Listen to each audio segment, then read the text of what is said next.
घरातील बायांनो, वर्दीधारी पोलिसाला एवढंही छळू नका की त्यांनी आयुष्य संपवलं पाहिजे. सातारा पोलीस दलात हवालदार या पदी कार्यरत असणारे सचिन लावट यांनी स्वतःची पोस्ट लिहिली की 4/12/2025 रोजी माझा 8 वाजता सकाळी सावडण्याचा कार्यक्रम आहे म्हणून.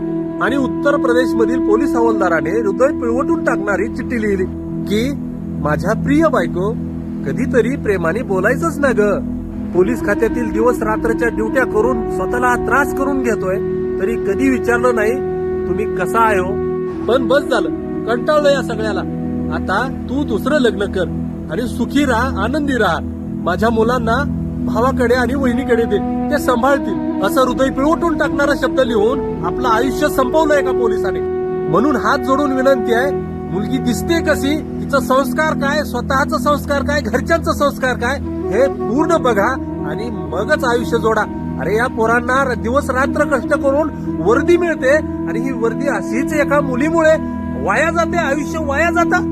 पोलीस खात्यातील वर्दी जरी तुम्हाला चकाकणारी दिसत असली तर त्याच्या मागे खूप मोठी हॅरसमेंट आहे, त्याच्यामध्ये दुटीचा खूप मोठा ताणतणाव आहे. एवढं सगळं सहन करण्याची कॅपॅसिटी ही ठेवतो तो, पण तो कशासाठी?